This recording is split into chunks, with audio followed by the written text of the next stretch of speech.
It's time for Jedi Alliance. Today we are going to be reviewing Battlefront II Inferno Squad, written by Christy Golden. Make sure you stay tuned, because this is a hell of a read. We'll see you right after the break. Welcome to Popcorn Talk, featuring movie discussion, news, and interviews. Popcorn Talk, we talk movies. And now, here's Popcorn Talk's Jedi Alliance.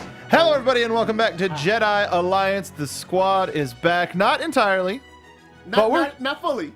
But we're here. Yeah. We were off last week because team member Alexis was getting married. Boy, it was a beautiful ceremony. It was Lord of the Rings based, so not exactly sci-fi, but hey, it was still very, very nerdy. Yes. And we had a good time. But we're back. A lot of news has happened over the past couple of weeks, and we're not talking about a lick of it. Any of it. Nope. Next week, we're going to be back with a regular news-filled episode, including something that came out today. Apparently, Matt Lanner revealed that Galen Merrick, Starkiller from Force Unleashed, was almost a part of Star Wars Rebels. Almost. What? But we're not talking about that today. Today... actually, no. Before we talk about what we're talking about, let's talk about who we are. I am the internet's Mark B. Donica. You can find me on Twitter at Mark B. Donica. Joined us always by Michael Young. Hey, guys. You can find me online at One Youngster, which is ONEYOUNGSTA. Hey, and Alexis Torres is still off on her wedding Trek? celebration, Yeah. I suppose. They were in the East Coast. They're traveling back. If you didn't know that she got married, make sure to go to atorres890 on Twitter and give her best wishes. Her and frequent contributor to the show, Neil, have tied the knot. It's an absolutely beautiful moment. But today, as I mentioned, we're going to be talking about Battlefront Inferno Squad, which lets us familiarizes us with Iden Versio and the other members of Inferno Squad. Their first couple of missions. To be perfectly honest, I'm surprised how quick I got done with it. Yeah, it seemed like it would have been longer, but because I do the audiobook, and I kind of rolled through it. How do you know how long the whole thing was? 'Cause 10. Okay. I want to say like 10 and a half hours, I think. Because Thrawn was 16. Yeah. And So that Thrawn was boss. And I'm in Wilhuff now. you're doing Wilhuff? Okay. Yeah. So this book, if you're getting the I was going to say paperback, but if you're getting the hardcover, if you're getting the physical version, it is 304 pages or 307 pages. It's a little over 300 pages. So that's about 2.5 hours. Well, no, 3 hours and 20 minutes per 100 pages, which is an interesting way to look at it. I really enjoyed it. You did? I enjoyed it. I hate it. No, just playing. Yo. It wasn't what I expected, but I ended up really liking it. Like, because of course with a name like Inferno Squad, and of course them kind of like fighting back after, or my idea was that they were going to be coming back after the Rebels, after the Death Star, falling. I thought it was going to be kind of like one of those, like, Inferno, like burn everything in your path, kill every rebel you can find, torture them all, beat them all. Glass the planet, completely like erase kind of any idea of anything that was there previously and move on. So I didn't get that. No. But I enjoyed it. I was like, wow, okay. Before we get into major specifics and spoilers, I suppose, if you are interested, it's just as a sort of summary of the book, it follows Iden Versio and her squad on the creation of Inferno Squad, as well as their first couple of missions, one of which is a major infiltration of a subset of I guess a subset of what used to be Saw Gerrera's team. Yeah, I was gonna say like insurgents because they're not necessarily considered rebels. And it's kind of an ongoing conversation. They're the more dangerous rebels. Like the rebels are like, all right, we're fighting back, and these guys are like, we take no prisoners, kind of stuff. Kill everybody, and oh boy, we'll talk about that. Yes. But so it's them infiltrating the sort of last remnants of Saw Gerrera, and according to the front of the book, one of my favorite things about the new canon of books is if you don't get, and I don't know if you know this, Michael, they have a timeline in the front of it that shows you where the books takes place. And this, it takes place in between A New Hope and in between A New Hope and Empire Strikes Back. Okay, so yeah, we don't get or that. during. They don't say it they don't say it in the beginning of the audio. Yeah, they just but you can kind of get the idea because Iden is stationed at the Death Star, and they talk about Alderaan being destroyed, and she is one of the few survivors of the first Death Star. So that's sort of where it starts, but once they start getting into the missions, you don't know how much time has passed in between, so if that doesn't sell you, I don't know what will. But if you're looking to play Battlefront 2, I wouldn't say this is essential reading, but this will enhance. I think this will enhance your experience. Okay, so why don't we? But I will say though that this cover is very misleading.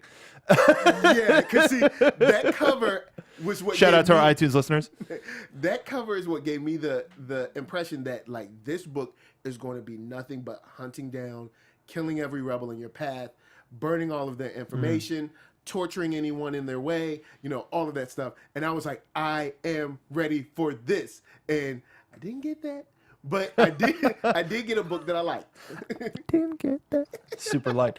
Now, for those of you listening to us on iTunes, if you're not familiar with the book, the cover has the 4 members of Inferno Squad with Iden standing front and center facing a burnt out, blown up town with a red Imperial flag on fire. Yeah. Awesome. Yes. Amazing imagery. And the special edition cover is Iden in her TIE Fighter pilot attire, but it's sort of like the poster that we got. Oh, okay. Yeah, okay. It's just that, but that's the cover of the book, and I think it's the cover of the special edition of the game itself as well, just for that sort of branding.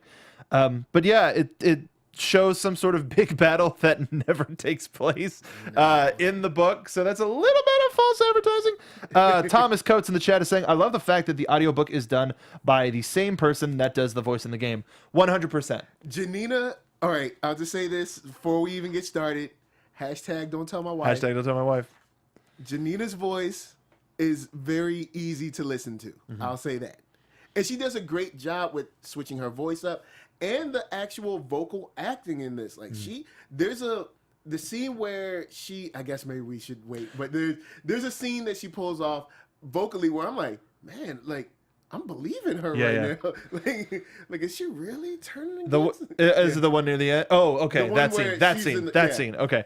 One of my favorite things is in the. Do you get the special thanks like the authors have in the front? No. This book is dedicated to the real Inferno Squad, and then Kristi then thanks the character and then the actor that portrays that character in the game, who reached out to me with such enthusiasm to learn more about this book and about Iden Versio, a character we have both come to love and admire.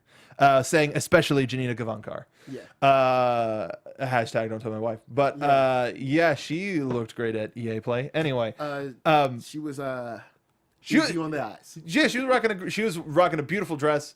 Good for her. But dude, also she had the Inferno Squad earrings, which were metal as hell. Okay, so for those of you who do not, it's going to be happening. Those of you who don't want to be spoiled on some of the plot stuff of Inferno Squad, this is where we're going to start getting into the actual review. So go read the book, check out the book. One of my things that I love when we do book reviews, Michael, is the fact that you do the audiobook, I do the written word, so that we can compare. Like the stories have different impacts that way. So that's one of my favorite things about the new book review is how you tend to enjoy them versus how I tend to enjoy them. So again, if you're about to tune out, thank you for checking out Jedi Alliance. We will be back next episode with a whole bunch of news and whole bunch of stuff. Entertainment Weekly, a whole bunch of stuff. I visited Disneyland and got to see they opened up the back trail where Galaxy's Edge is going. The entrances to Galaxy's Edge are. So I'll talk about that next week. But now we are going to be talking Inferno Squad, by Christy Golden. Whoo boy. Yes, nice. One of my favorite things about it is we're the last, well, not the last book, but we reviewed Catalyst on the show. Yeah. And that's a story from a father's perspective where you get to learn a little bit more about the daughter. And so here we have the Imperial side of that is another father-daughter higher up in the military, inheriting the father's will, sort of a thing. But they flip it. It's like it's the same ingredients, but they made a completely different dish, and we're not sponsored. But that would have been an amazing transition. That would have been an amazing transition for Blue Apron. Blue Apron. BlueApron.com/Jedi. BlueApron.com/Jedi. 3 free meals. But what did you think about the play? What did you think about the Versio family? I really liked it. It made sense for what she had to do. And it kind of tugged at you a little bit, especially towards the end when he reveals to her something about her mother. Yeah. But it's, she comes up in this military family, and it's very, it's very believable. I'm sure that, we all know a military family, it's like, hey, his dad's been in the military, his dad was in the military, his dad, and they're just it's kind of like being a company man. It's like, we've always been a military family. Mom does what she can for the military. He or she might be in the military as well. And, that's just what they do. And they see the empire or the military as kind of like their standard of excellence and how high you can get in the ranks that you hold as their standards of excellence. And there's a very nice parallel with real life in that. And I think they play it off extremely well. And, how she's kind of like, my father's always like this. He doesn't give me the notification or the love or the affection that I need, but I'm okay because I'm supposed to be okay. And she understands what certain things mean. Yeah. How, like, again, near the end of the book, where for the first time in the entire novel, instead of going Captain Versio, they're referring to her in official military regard, he refers to her as Iden. Yeah. And she immediately goes, okay, that's not good. He never calls me Iden anymore. But I loved the relationship and the build to when they're undercover with the Dreamers, how they keep going back to every lie has an ounce of truth in it, or every lie has some truth in it. Yeah. And when she needs to show that she is not with the Empire anymore, she talks about how she hates her father. Yeah. And you can tell that is there's a whole lot of truth in that scene. And she really she gives it at the point where she turns against the Empire. She really gives a great vocal performance. And in that sequence, she gives a great vocal performance as well, where she's just like, I hate my father, his precious empire, and this is how I wanted to get back at him. And it was moving. And I mean, I'm at work listening to this, and I was just like, wow, she is really killing it right now. But it's a great sequence, and it's convincing to the listener, and it makes sense that would be convincing to, I cannot think of his name now. What, the mentor? Yeah, the mentor. Yeah. Who, like, okay, all right. I love that relationship. Well, not just the relationship. I like the reveal and how the tease that was going throughout the entire book. I'm going to try not to start at the end just because, but we end up meeting our whole team. Yeah. We've got Sin Marana, and the only reason I know that is it Sin? Yeah. Okay, Sin. good, because I was pronouncing it Sane. Because in my head, and then when they had mentioned, they had talked a story about Galen Erso. They're really selling. Also, they're really trying to sell Galen as just a regular first name in the Empire. But said had a daughter that pronounced it similarly. I was like, Oh, okay, yeah. it's Sin, not Sane. Then we had Del Miko, who's or I should say, Sin was our linguist. Yeah. She has a photographic memory, and she can see something once and remember it forever, which comes back real sad. Real sad. Del Miko, who is our tech droid guy. Yeah. Crap. What was the I forget the it's like a TD-10, the little spider droid. The droid that stays with him. Yeah, or whatever? yeah. Oh man, what is the name of that droid? I can't remember. I wanna say it's TD-10. Yeah, we'll just in the chat if you guys know, let us know. Yeah, if right you now, read I if you think read it's- along, it's been a couple of weeks. You better have read. Yeah. But I think it's TD-10, but I'm not sure. I know it's something. I just 10. love how he was, and I guess we'll get into that later when they. Well, get no, go with ahead. it. But I love how he they all kind of fell. They all almost went native, I guess you could say. Yeah. And it was believable. It's kind of like you saw it coming, but you were like, okay, this makes sense. With Del, it was the most believable because he Yeah. seemed the most laid back. If there was any character that I thought I would like, that I thought I could like more than they were trying to get us to really be invested in Iden, which I coming out of this book even more so, it would be Del because he seems to be the most relatable out of all of them. Mm-hmm. He's like, I let my I let my underlings, I let my team laugh, crack jokes, Yeah. make sarcastic quips, stuff like that. To quote, let somebody do that shows how just come on, the Empire. Yeah. And then our flyboy Gideon Hask, who yes. friend with Iden since the Academy, or might have had a little something back in the day. or just friends, who knows? But he's sort of like a little more of a Han Solo type. Yeah, kind of like a Snide. flash and flare. Yeah. He's kind of, he always knows he's like maybe not the smartest in the room, but definitely the slyest in the room.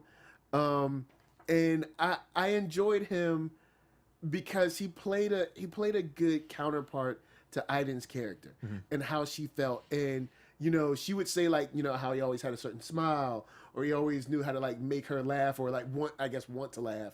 Like those kind of things. So she needed someone to make her feel, I guess maybe, and I know this sounds weird, but human, because she's so, just military, and she has someone that she can feel, I guess, normal around. Yeah. So I think Gideon was really good. Sin, in the book, they play Sin very well. Her voice, you feel bad for her. You've got to. Well, Yeah. Sin, they didn't go into it too much, but Sin is a character who had an accelerated course, graduated a year before she had to, 20 years old out of the academy is unheard of, and she looks really young on top of that. Yeah. So that coupled with what comes with that is not fitting in, being the outcast and having her hollow screen. They talk about how whether on these missions that they had to go through undercover with the Dreamers, like, is she ready for this? Is she okay with this? Because she spends most of her time in front of a screen. And in their first mission as Inferno Squad, having to be this prim and proper up in a dress sort of a thing. The first line of chapter 5 is, I really dislike dresses. Like walking in heels and crap, where Gideon's like, whatever, I'm a playboy. Yeah, but like, I got this. yeah, so you can understand where she's coming from very well. It's a character type that they didn't have to go into too much. Yeah. That they went with, oh, you're familiar with this type of a person, now let's just play with it. What was I totally cut you off and I feel like a jerk. Oh no! But what was the voice? How was it played? She was played like she was young. Like she even had a young sounding voice. But the cool thing is that I guess she always understood her purpose. So she was like, yes, I know I'm young, but I'm here to do this, and I'm okay with that. And I have a job to do. Yeah, and she fit in well because people kind of started to treat her I guess in the vocal version, sort of like a little sister. And they kind of like took her on, and she kind of performed her duties. But when we got to the Dreamers, is when her character really shined. Because I guess when she met the Twilight name who is escaping Donna? me. Okay, yeah. So when she met her is when her character started to really open up to me, and I'm like, oh, okay, all right, this is important because she has to now play something and kind of act a certain way. And I think it started to rub off on her. And for everyone who I'll like get to in the end, it changed their perspective. I think I'll say that. Yeah. And I think that's the best way to say it. Yeah. I really liked Sin's character progression throughout. I liked everybody's inner monologue. We were talking about Gideon. I liked how by writing a character that was close to Iden from a young age, we could and Iden being so straightforward and militaristic and goal-based like let's get this result, having somebody to be like, oh, this is just like her, or this isn't like her, so that we would still have that perspective, but it wouldn't fit into her like having doubts because of this, that, or the other thing. Oh, I just realized we're not in space. Anyway, so yeah, I really liked Gideon's point of view when it came to being able to learn more about Iden. Now let's talk about the first mission. The first mission that they had was they had to infiltrate the wedding of Moff Jakun Paris, who lived in this lavish palatial estate. Yeah. This is essentially like The Godfather, where it was his daughter's wedding. And you got to make sure you trust everybody coming in. But it was a really, it was a fun way to learn more about what everybody's best at. And Iden being in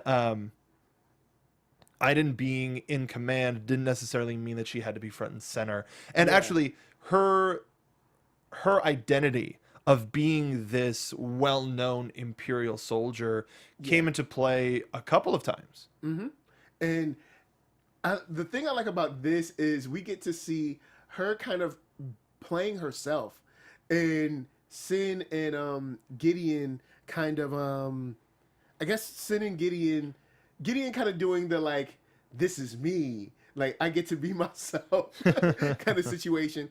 And it was good to see their first mission pretty much go smooth.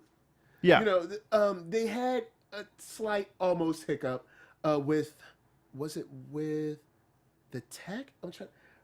They had a slight hiccup, and I can't remember what it was now. But for the first mission was pretty smooth. I remember Iden talking about how, you know, something could have been done better, but for the most part, they talk to the guy, they get into the library. The library has the information they need. Everybody's happy. Yeah. You know, we come back, and it's pretty much a great mission until their second mission. And but their first mission... Oh, the only... Sorry, I'm sorry. Go ahead. The only hiccup that they had was they thought that the thing was going to be in the safe, but there was nothing in the safe but valuables and like a holovid, like a family holovid. So then they had to search the photo that covered the safe for the chip with all of the information that they needed. And then they got the chip, and it was like extremely small. Like I think they say it's as small as a thumbnail or something like that. So it's definitely a small piece of tech, but you know, they got in and out, and everything was cool, and nobody was really the wiser. And that's, you kind of need that for your first mission. Especially Iden needed that for her first mission. Yeah. Because I think Iden's story in this book is all about getting everything you want and figuring out maybe it wasn't as cool as you thought it was. So it was good. She needed this as far as her character's progression. She needed this, you know, mission to kind of go smooth for the most part. Definitely. It was the second mission that did not go too well. Yeah, they had found out little problem. They had found out that one of the partisans, which was like the the name that they gave the extremist rebels. Yeah. Sort of along the line of Saw Gerrera, where they gave them a there was a Celestin named Bach that was like wanted out, told this Imperial informant like, no, I'll give you information. I can't do this anymore. So they sent Gideon out as just a crackshot pilot. Found out that, or is supposed to be a one-on-one meeting. Bach comes with like 5 people. Yeah. And is like, no, you've got to get me and my girl out too. And it's like, what? Who are these people? Both of us are nothing. The droid sees that they're all wearing this big sort of druid, and they find out that it's all explosive. Yep. They're essentially wearing live grenades or like explosive vests or the sort of a thing where if they are really living this life. And like they go, every time they go out, they go with these vests. And that's just imagining the stress of every time I leave to, anything, to go to like the store or go to get parts or go, to fix the car or whatever, I wear this vest, and every day could be my last, as well as say the immediate, say 20 people around me or something like that. Yeah, depending how many people are there, or what other things they may have set up, et cetera, et cetera. Yeah. Just crazy. So instead of everything goes a little bit crazy. Where is it? There ends up being a small explosion.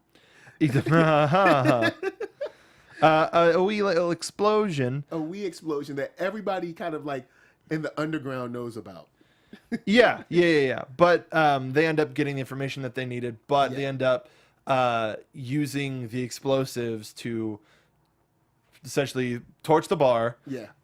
And kill a lot of the people that were there, including some Imperials. Like it was just sort of, since they essentially don't exist anymore. They're not Imperials. They're not rebels. They're kind of on their own, especially unless they contact the Admiral specifically. Yeah, which given any sort of a group like this, you don't want to do, because that could compromise everything, because everyone's listening to every transmission. But as a result, they after this mission, they find out, we got a good mission, we got a bad mission, now we got some long-term undercover work. The main sect of these partisans, which I really like, they call themselves the Dreamers. Now there's a little bit of an inconsistency here. I would maybe a little bit too like just make a well, how could they call themselves the Dreamers, which I assume is, which as viewers we take as reference to Saw Gerrera's line, as the cave is crumbling down and Jeddah is being destroyed, save the rebellion, save the dream, save the dream. So they're the Dreamers. Now, unless that's his line. Unless he always says that, we're not sure they know about it. Like, did they landed on, we're the Dreamers because we dream of it? Like, they never explained it? We're Saw Gerrera's dream, or we are the dream of Saw Gerrera. We have the dream of a free galaxy, or something. They never gave context for it. So I guess they were expecting us to sort of just play catch up and just be like, hey, this is what it is. Whatever, they're the Dreamers. Yeah, they're the Dreamers. Whatever. They got leather jackets and everything. Members only jackets and everything. But that's when the long-term stuff happens, where Sin ends up posing as a slave, so that she can be rescued by this group and taken there separately. And then Del and Gideon become, quote, they play brothers. Where their ship gets taken over by one of the suppliers of the group, and so they get taken to there. And then it's a smart plan. No, you can't put them all there together. Yeah, it's a very smart plan how the Admiral kind of like planned it out and set it up for them, because they actually all did end up there. Even though I was wondering, I was like, man, maybe Iden won't end up there. And I'm like, well, I guess you got to, but it was definitely the long con. You have to be like, you can't just show up and say, hey, are you looking for some recruits? Like, no, you've got to. They documented their backstories. Is that you have to memorize who you are, what role you're playing. I found it's easier that way, but I found it interesting that they all went by their real names. Yeah. Now, if this was a movie, it probably would have been a lot easier to give them code names or different names, but because it's a book, it would have been confusing. It would have been confusing if it was like, hey Jerry, Dell wasn't pleased by being called Jerry. You know, like something like that sort of stuff. You can't do Dell that. Wasn't pleased by being called Jerry. I don't know why Jerry's my go-to, but because he got divorced recently, and life isn't good for him, and he can't see his kids, and every time the wind blows, they call him a loser. Wow. Little Rick and Morty for you guys. Oh, that Jerry. We'll be back next week. Yeah. Thanks everybody. We're gonna go watch Rick and Morty. Wow. Okay. But back to Battlefront. But yeah, getting to learn about these characters in a non-imperial setting. One of the things that I liked about this and the whole thing about Battlefront 2 is we're finally getting to see from a staunchly imperial perspective what the galaxy is like, and seeing the reaction to people going, just even saying the word hope and them going, what? What? Hope is for the hopeless, or whatever. Yeah, one of the things. They say something like that. It's kind of like a scoff remark to it. But I do like that when they finally all get there, they start to realize, because of course, when you're fighting a war, you don't get to realize that, these are just normal people. Mm-hmm. Like, I mean, they're fighting for what they want, but these are just normal people too. Like, I could see myself being a friend to this person, or I could see this person being a father role, which the mentor sort of becomes. Yeah, the mentor becomes that for Iden. Actually encouraging for her to improve a skill and not making it as a part of life or death. And hey, if you don't do this, you're putting the family name through the mud. Speaking of that, because I wanted to bring it on back. So Iden's part is that she's herself. She gets to be Iden Versio because she already has a well-known family lineage. She survived the Death Star. She's one of a handful of Imperials that survived the attack on the first Death Star.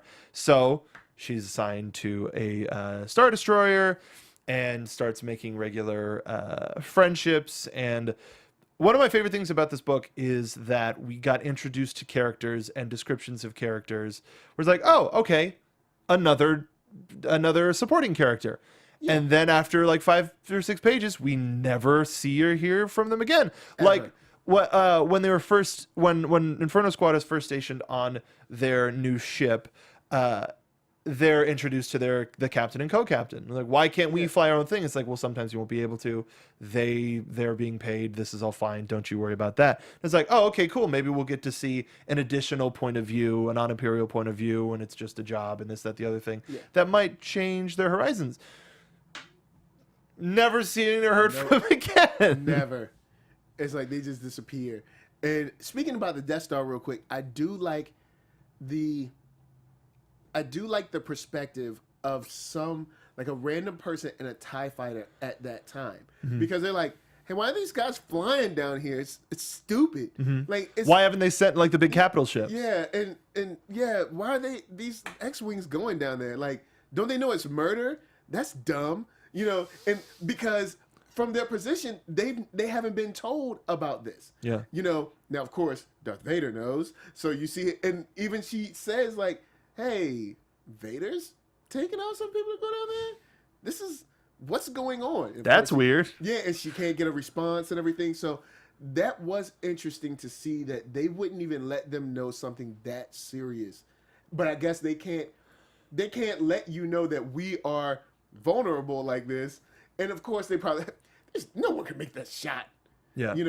And honestly, The rebels said it themselves. Like, no one should have been able to make that shot. But of course we have Luke, and he had a little Force help. So, but I guess it was interesting to see how her and probably other pilots were like, "What are they doing down there? Like, why are they? That's stupid." Yeah, well, nobody's saying anything, so whatever. Actually, now that you bring it up, I kind of want to go back to Lost Stars and go over the first Death Star part, just so that can get a little bit more perspective on who, what, where. Because if I remember correctly, Thane was in the air as well.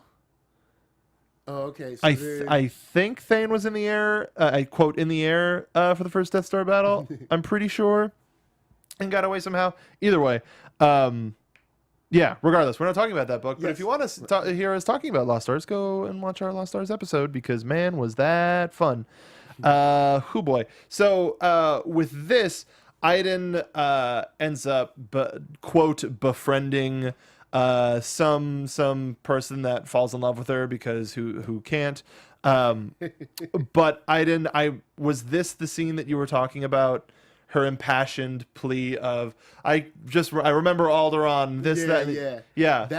She really killed it in that point, and I was just like, man, she is really giving it her all. Matter of fact, I should have brought that audio piece. I'm sorry, listeners. I should have brought that audio piece for you guys. That's my fault. But she really, because she makes you believe it. Because even though we know the plan, when she goes into it, I'm like, hold on, is this real, or is exactly? Is she Here, I got pretending? it. So it's Tarvin Lareka on the Determination. They end up meeting in the bar. They're throwing back, sipping back a couple of beers. Just concerned, like, hey, you don't look like yourself. Are you okay? It's like, what are you doing in 2 hours? Let's meet in 2 hours. But the whole thing. I can't imagine how strange it must have been to survive that. I don't think anyone can. I can't stop thinking about it. I can't stop seeing Alderaan either. She lifted dark eyes to his. Tarvin, we shouldn't have done it. Tarvin froze in his seat, his heart thudding rapidly. Go on, he said.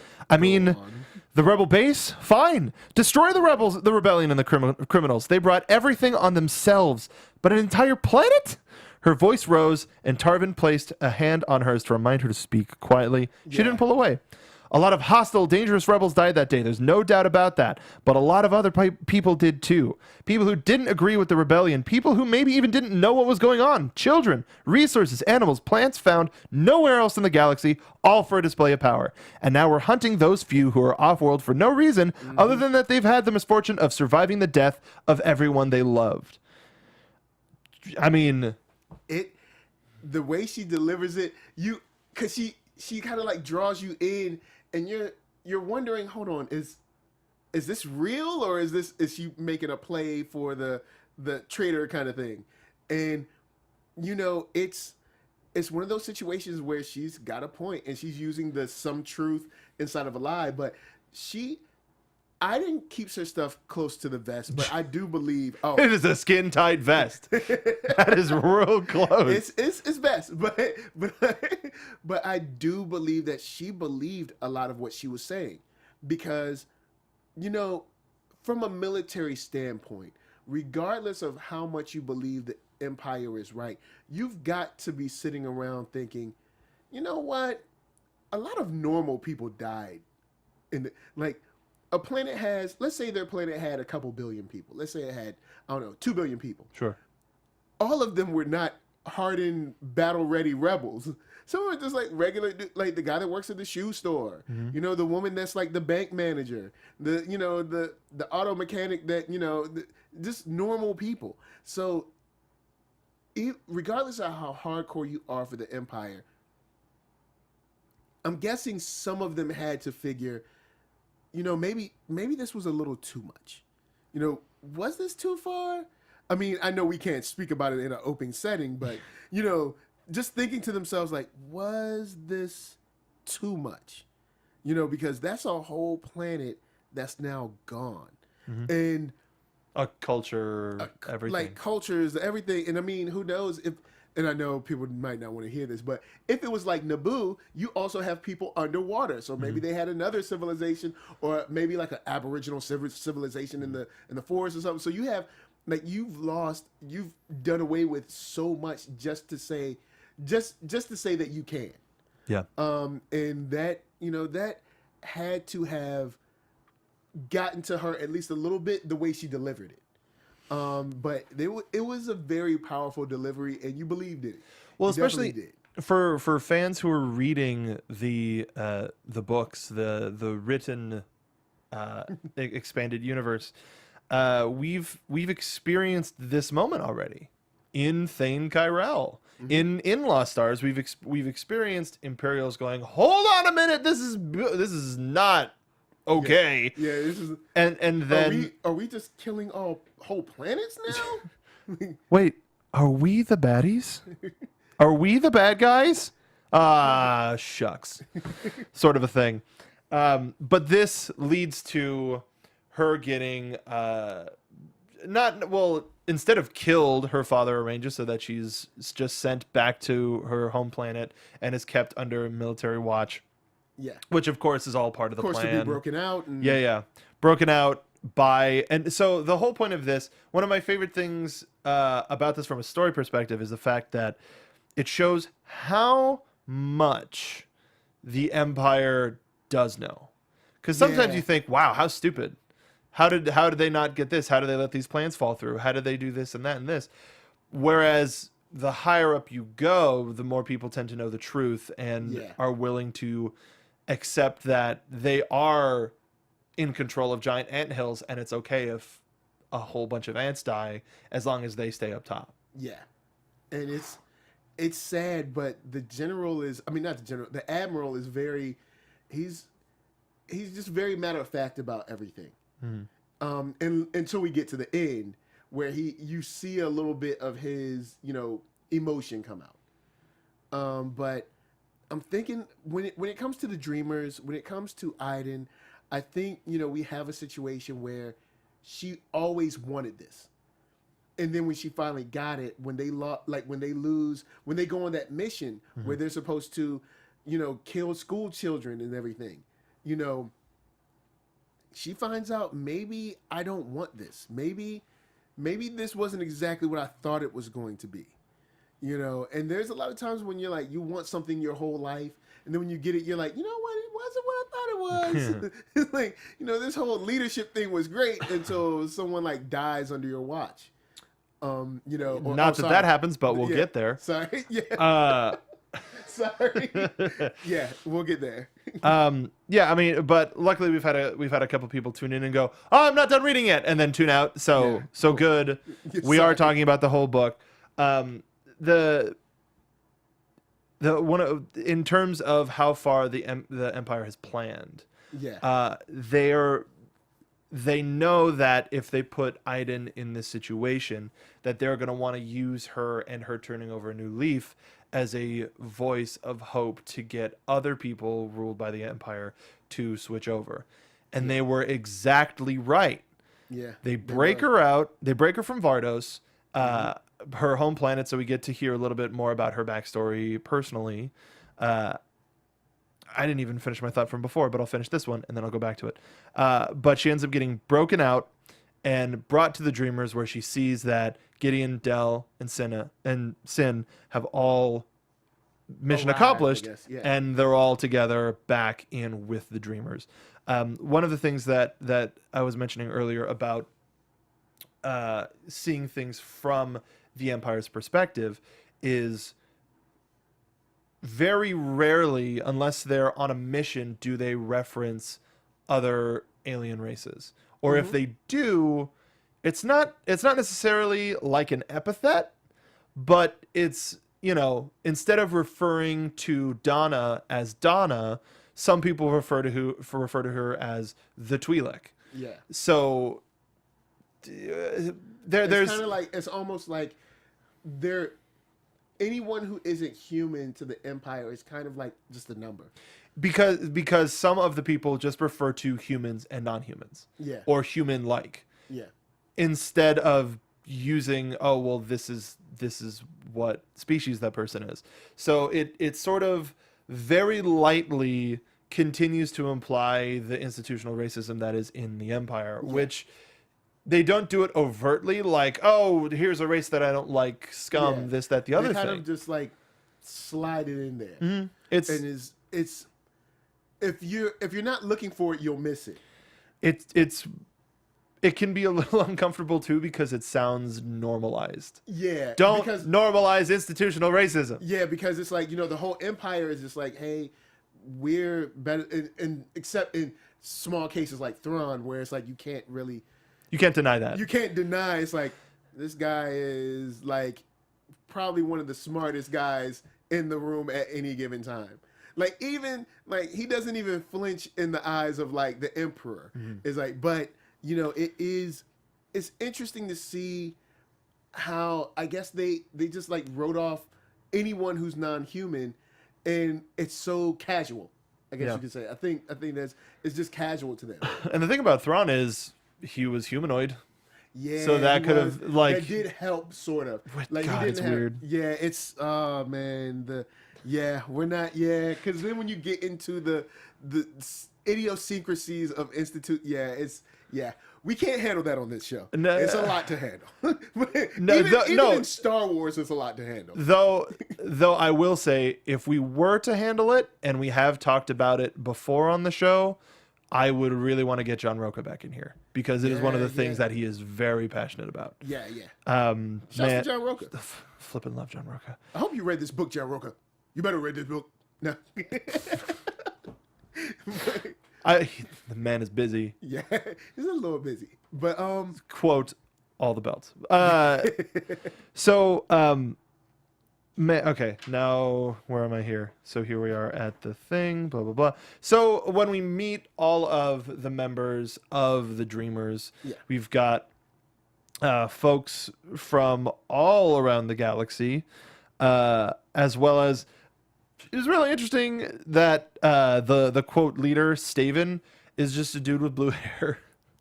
Like, I thought it was but he's like beautiful, but he has blue hair, and he like dyed it that way. He's like, I want to be cool. I just want to have some blue hair. Yeah. I just want to be a cool guy, you see. And another thing I like about the Dreamers is how they've hidden themselves. They've gone to is it a moon or a planet? But I think I'm pretty sure I think it's a moon on the dark side of it, or dark side of the planet. I think that's just because. Oh, go ahead. I think because they said dark side of, our brains naturally go to dark side of the moon. Yeah. Just because of culture. It stays the shadow side. The shadow side. And it stays dark for like, I don't know, however many days or whatever. It's just like dark half of the year or something like that.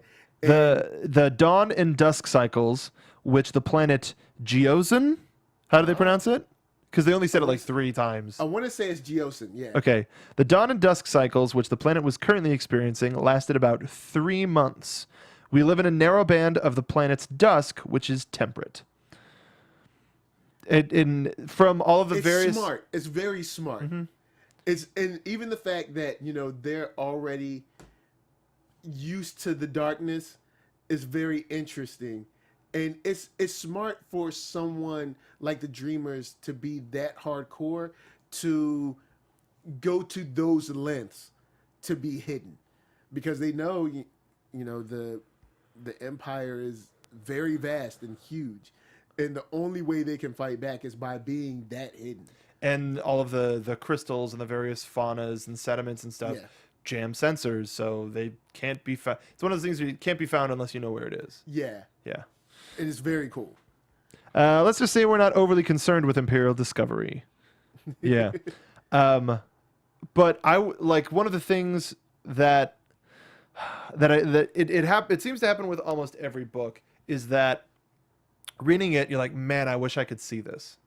Yeah. Because it would be beautiful especially some of the stuff where people go exploring in various parts of this ancient civilization that, or not even civilization, but this ancient planet that has remnants of civilization, remnants of culture, remnants of something, but like no like mass graves, no this, no that, which is very weird and not necessarily touched upon until the very end. The very end. Last couple of pages.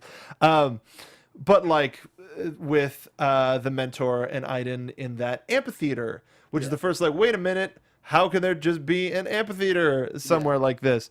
Or when Sin and I forget his name, the young boy that she Sardos. Is it Hold on, I'll get there. Sidori. Yeah, and I know he's young, but she kind of falls for him a little bit. She's feeling it. He puts the game on her. He puts the game down. Well, she even says descriptive like, he's a physical specimen, but hey, I'm on a mission. But she's like, but I'm on a mission. Okay, look, pump your brakes. I'm on a mission.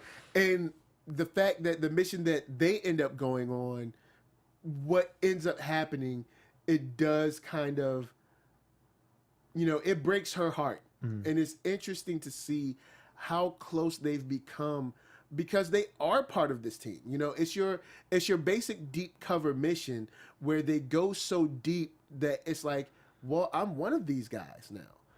Am I really an Imperial anymore? I mean, yeah, because that's why I'm here, but I'm having a fun time with these guys. I'm eating with these people. I'm, drinking with these people. Yeah, they brought that up. Hanging out, and it really does show how they humanize and realize like maybe the rebels aren't as bad in like black and white as we thought they were.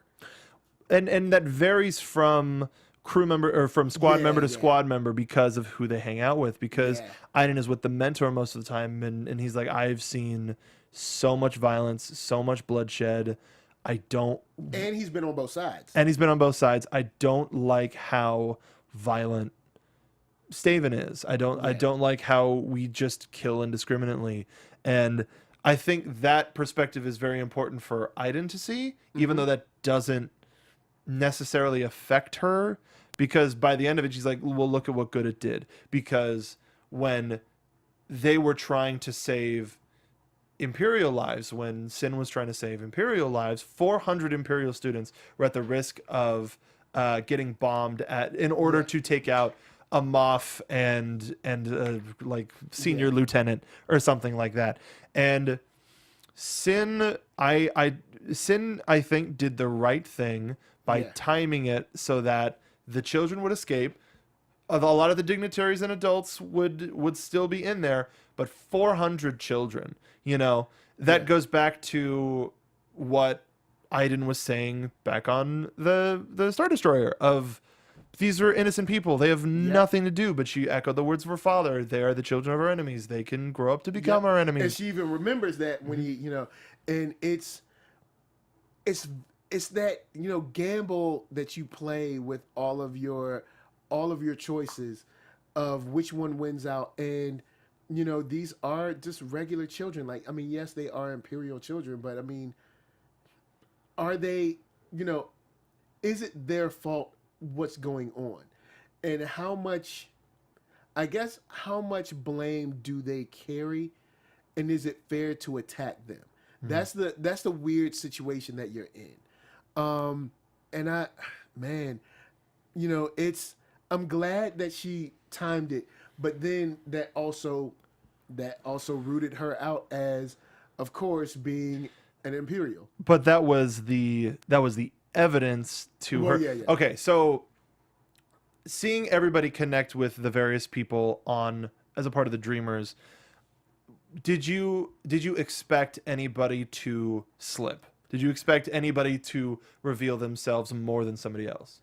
I knew somebody would end up slipping. I thought it would probably end up being like one of like Gideon or something like that, because he's so flash and flare. Yeah, he's so arrogant he could let something go. Yeah, I thought he would let something go. But I watched so much stuff like deep cover stuff and like CIA stuff and whatever. So I figured someone's going to have to die. in this mission. Yeah. Like once they decided this was going to be a deep cover, I was like, someone's got to die.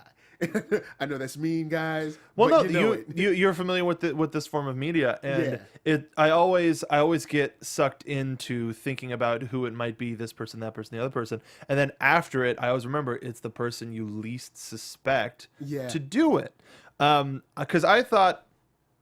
Because of how they had been presenting Del throughout the book of being a little bit more carefree, and he was Del would have been a good one because he wasn't. Del was one of those people that were Imperials kind of just because, like he never really came off like imperialism, like he was just like, hey man, I'm in the Empire, I'm good at tech stuff, I'm here. I mean, he doesn't seem like he really bought into the Empire is the best thing since sliced bread kind of thing. He was just like, hey, I'm part of the Empire. I'm good at tech stuff. It allows him to do his work. Yeah, it allows me to do my work, and that's it. Well, and the fact that he was paired with Picow, or is that how it was pronounced? Yeah. Picow? Yeah, and they were able to find the little, I guess, machines. The civilization. Yeah, the civilization, and I guess they were like ceramic machines or something like that, but.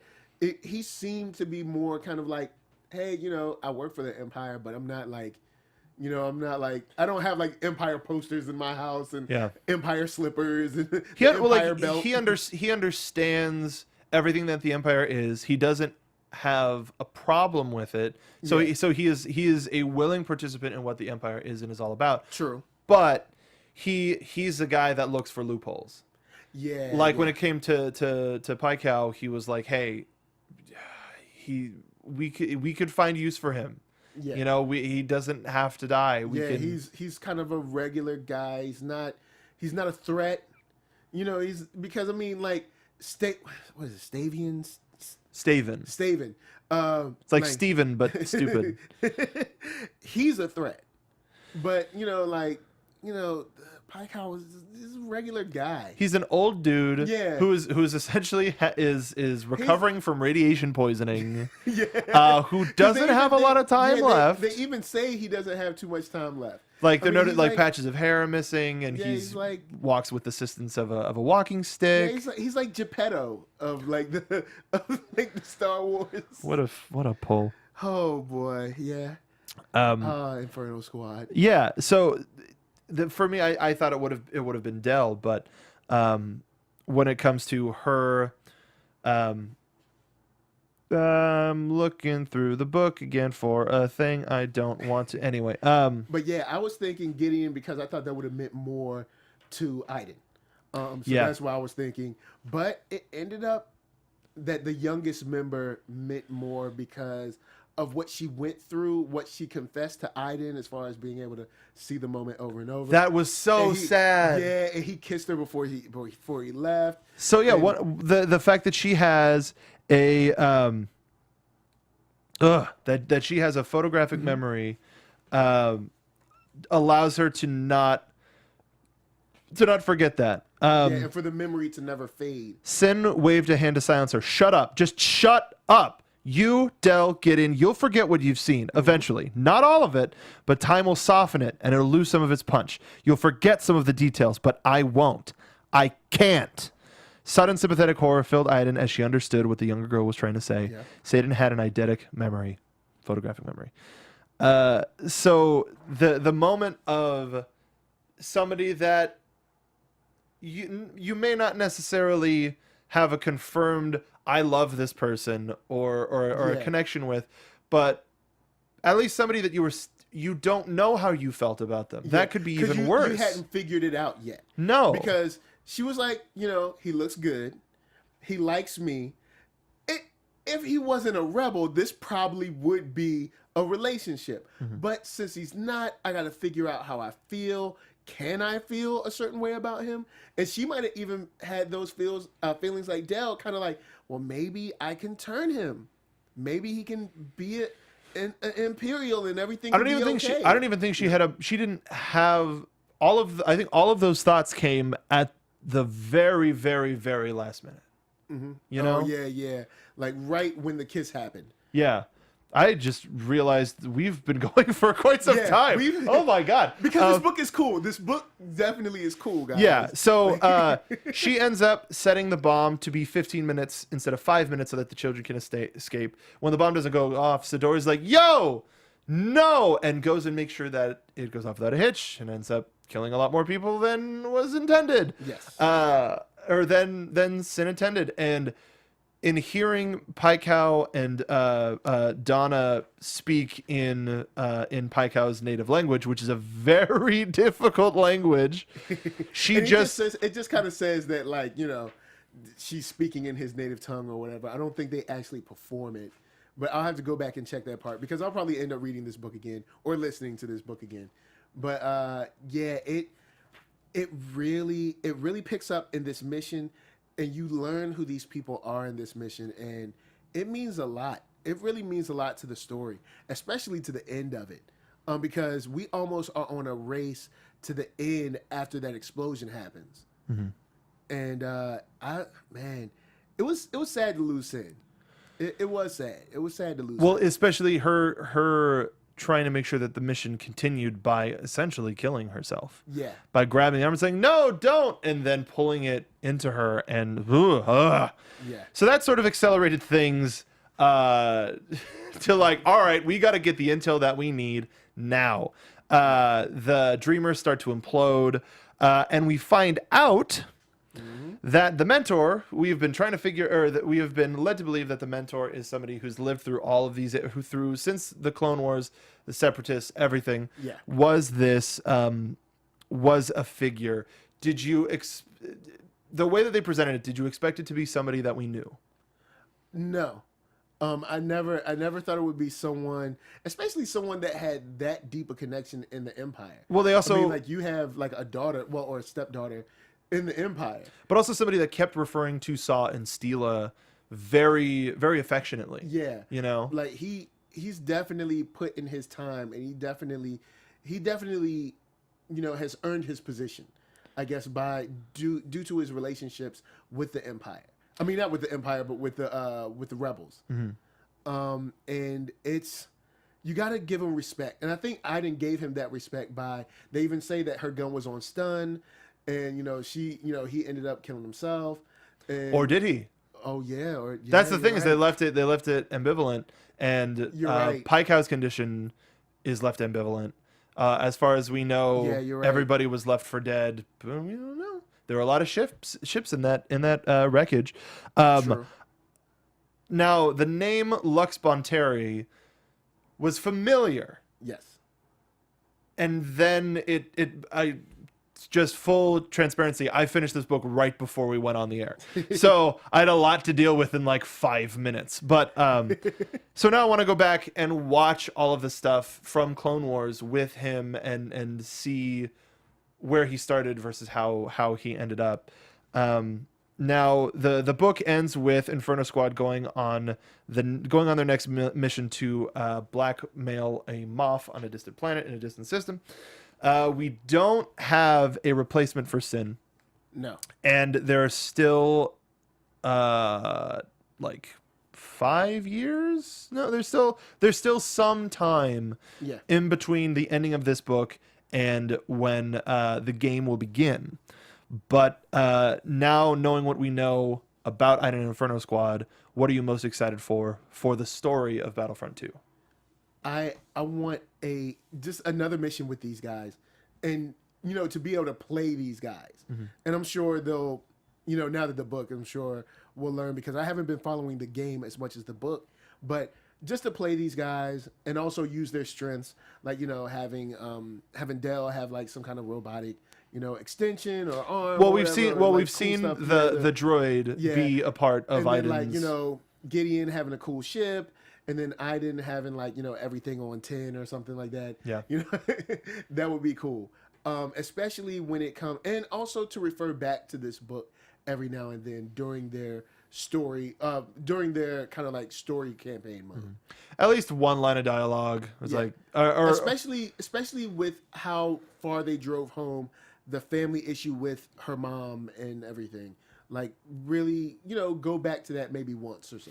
Or also the fact that now one of the first things that we see from story mode is that they watch the second Death Star explode. Now knowing that Iden survived the first Death Star, that makes that hit a little bit more, and wondering what her not again moment is, and knowing everything that came as a result of the first Death Star's explosion for her personally, and knowing what can happen now, especially after reading this book, it makes me feel that her determination is that much more justified and that much more intense, because we know the immediate ramifications of her story.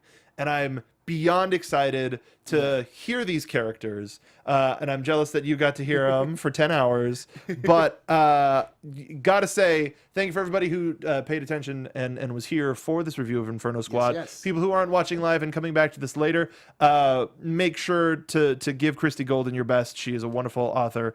She also did Dark Disciple, if you haven't read Dark Disciple. And that's great as well. Check that one out. Read Dark Disciple. We're going to be doing some more as Battlefront 2 comes closer this fall. Working on some fun stuff, and hope that we're going to be getting more for you, the viewer. So until then, and until next week, which is going to be a huge news blowout, Michael, where can the folks find you? What are you working on? You can find me online at One Youngster, which is ONEYOUNGSTA, and you can find me on YouTube daily, posting all kinds of nerd content and good stuff like Star Wars, like Rick and Morty, like Cannon Busters, like Cowboy Bebop, whatever. And just search Nerd Soul. One word, NERD on Black Hollywood Live. And you can find me on Twitter at Mark Donica. If you're a fan of video games, please check out Inventory Full. It is Mondays on the Popcorn Talk Network. Follow them on Twitter at Inventory Full PT. It is our video game culture show.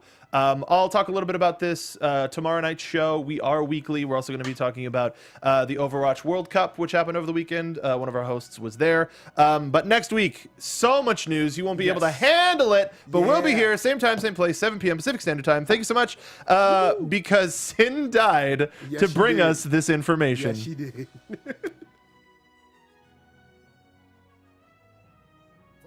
Maria Menounos, Kevin Undergaro, Phil Svitek, and the entire Popcorn Talk Network, we would like to thank you for tuning in. For questions or comments, be sure to visit popcorntalk.com. I'm Sir Richard Wentworth, and this has been a presentation of the Popcorn Talk Network. The views expressed herein are those of the hosts only and do not necessarily reflect the views of the Popcorn Talk Network or its owners or principals.